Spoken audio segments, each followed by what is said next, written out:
Hello, my name is Carly, the new president of the newly formed Gender Equality Movement Club, or better known as the GEM Club.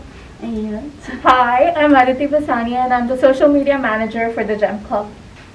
Today, our first event as a newly formed club is celebrating the centennial of the 19th Amendment, which is a women's right to vote. The centennial was earlier in the year before COVID and everything hit. So today, we're just going to show you a series of videos of the Whitworth community showing their support for the 19th Amendment. Our club truly believes in the value of respect, equality, and intersectionality, which is why this event is a perfect start off for our club. And without further ado, I hope you enjoy all the videos. Let's get into it. Hi Whitworth, my name is Hannah Mum, and I'm coming to you live from quarantine. So this right here is actually the most social interaction that I've had in over a week now, and it is also a celebration of the 100th anniversary of the 19th Amendment's passage. So we've got ourselves a double win. Clearly, it's been a very eventful 100 years since the 19th passed, and since quarantine started, it's felt like another very uneventful 100 years have passed, as I'm sure many of you can relate to. So, in celebration of the century to come, I have imagined a different world for us. It's a lot like the world we live in right now, actually, except for in the world that I've imagined, men and women are treated equally. It's just like a fun little quirk I thought of the other day. I thought it might be a cute, fun little twist to give to 2020. I don't know. So bear with me. I guess it might get a little radical up in here, but here you go. Can you imagine living in a world where the quickest and most effective way of discrediting a powerful woman was to critique her ideas instead of sharing a photo of her with her mouth open? Now, you may have no idea what I'm talking about right now, but I swear, once you see it, you will never be able to unsee it. Case in point. Headline reads, Hillary Clinton isn't effing qualified. Kamala Harris is coming after your guns. AOC falsely claims Trump is introducing fascism into the United States. Ooh, and side note about AOC, another top AOC related search is AOC bikini. I'm not going to comment on that, but you do with that what you will. Headline, Elizabeth Warren is angry as hell. And you know what? Aren't we all, Liz? Aren't we all? And even if you do love seeing women's anger being demonized and weaponized against the women themselves just as much as the next bearded white guy with American flags hanging out the back of his truck, you have to at least acknowledge that the strategy itself is starting to feel a little unoriginal, Can you imagine if women were allowed to hype up their careers just as much as they hype up their men? I think it would be revolutionary because seriously, have you ever asked a girl what her boyfriend is like? And then she just goes ahead and she straight up describes Jesus Christ. She's like, he's just so smart and kind, and he respects me and honors me. He just loves me so much. He pursues me so well. And speaking as a student at a Christian university, this next one is also a killer. And, he's such a godly man. He really leads me in my faith. And now the effect of this is that I hear it and I think, A, I better repent now because it sounds like the Messiah has returned and the second coming is upon us. And B, her man sounds like a catch. And then I meet your man, ladies, and I have great expectations every time because I trust what you tell me. But the whole time, I'm just searching for flavor. I'm waiting for your boyfriend to get interesting.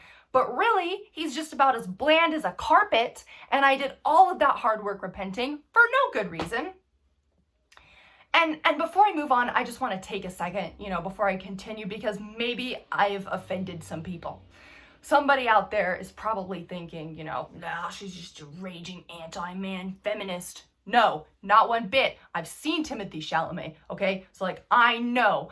I am, however, a raging anti-hearing about your man feminist, and that is a hill I am willing to die on. Can you imagine if people said girls will be girls just as much as they say boys will be boys? Because I honestly can't, not really. Because what behavior would we use girls will be girls to justify? Because girls aren't exactly notorious for catcalling or locker room talk. We don't talk about girls getting distracted in class against their will by spaghetti straps. And when I see a girl walking down the street at night, I, for one, don't immediately begin fearing for my safety. And I'm not saying girls can't be perps, because they can. You know, you can do anything you set your mind to. You go, girl. I'm just saying that I can't really see girls will be girls used as a phrase to justify harassment or sexual violence, because girls aren't creepy like that. We're creepy in other ways, just a little, but in other ways. Because listen here, if you give me and my friends a dude's first name and the color of the shirt he wore last Tuesday, we can locate for you, free of charge, this dude's full name, his mother's birthday, his favorite band, his job, when he broke up with his ex-girlfriend, why he broke up with his ex-girlfriend, and how he broke up with his ex-girlfriend, all in under 20 minutes. And is that creepy? Heck yeah, but girls will be girls, won't they? And I maintain if this country took the threat of domestic terrorism seriously, we would fire all of our current FBI operatives and we'd replace every last one of them with 20-something women, because 20-something women, we know how to dig shit up.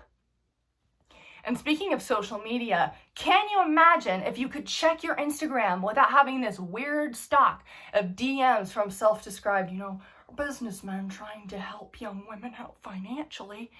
Except you know the drill. It's never ever spelled correctly, and the username is always something horrible, like @HandsomeDonald13, and you know it's some crusty online sugar daddy who honestly is probably broke and can't afford you and your expensive tastes anyway. And let me be clear, I am all about businessmen trying to help young women out financially, so long as the young women don't have to send nudes to get the financial help. I am all about it. So that is why I apply for scholarships, because real businessmen don't go online to request sexual favors from minors. And right now I am realizing that maybe some real businessmen do, and that is why we have feminism. Can you imagine if we elected into office a presidential candidate without an extensive, loud and proud history of sexual harassment and assault?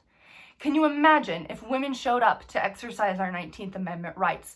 Can you imagine if men showed up to advocate for women too? Can you imagine if we all show up today and we vote to demand that this imaginary world that I've just spent the last 5 minutes talking about with you all doesn't stay merely imaginary? So let's put on our most killer pantsuits and our pearl necklaces or whatever else makes you feel like Beyonce is playing in the background soundtrack of your life, and let's vote. Thank you, everybody. Hello, my name is Zachary McGuckin, and I'm the media manager for the Whitworth branch of United Students Against Sweatshops, or USAS. This year marks the centennial of the 19th Amendment, an act which gave some women the right to vote. We believe this is an occasion worth celebrating, but also a time to reflect on the injustices still present in our society. May our joy in celebrating this anniversary be an act of resistance as we continue to push for a truly just and equitable society. Thank you. Hi, my name is Dale Soden, and I teach history here at Whitworth University. I've been asked to sing one of the most famous songs for women's suffrage in all of American history, Bread and Roses. But I want to say just a few more words about the origin of the song itself. The phrase bread and roses is associated with an activist in the women's suffrage movement, Helen Todd. And in a speech, she is reported to have said, "We fight for bread for all, but we fight for roses too." Well, that line inspired a poem written in 1911 by James Oppenheim. And the poem itself serves as the lyrics for the song that we're about to sing. Now, in 1912, there was a strike, a textile strike in Lawrence, Massachusetts. Again, the song was reportedly to have been sung, and in fact, the strike itself is oftentimes known as the Bread and Roses strike. Now, my own personal connection with it was strengthened when I went to my daughter's graduation ceremony at Mount Holyoke College in Western Massachusetts.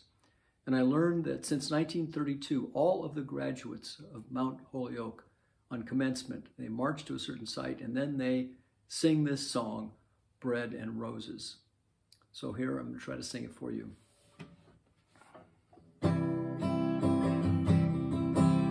As we go marching, marching to the beauty of the day. A million darkened kitchens, 1,000 mill lofts gray, are touched with all the radiance of a sudden sun discloses. For the people hear us singing, bread and roses, bread and roses. As we go marching, marching, we battle too for men, for they are women's children, and we mother them again. Our lives shall not be sweated from birth until life closes.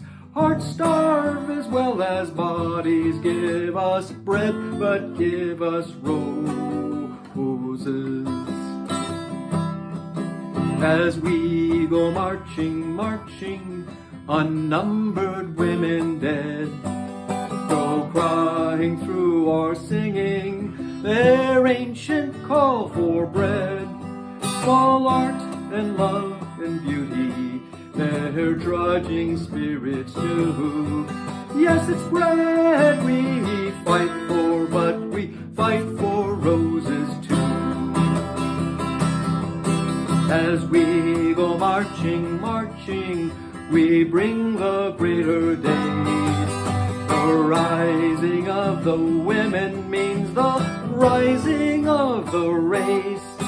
No more the drudge and idler, and that toil where one reposes, but a sharing of life's glories, bread and roses, bread and roses.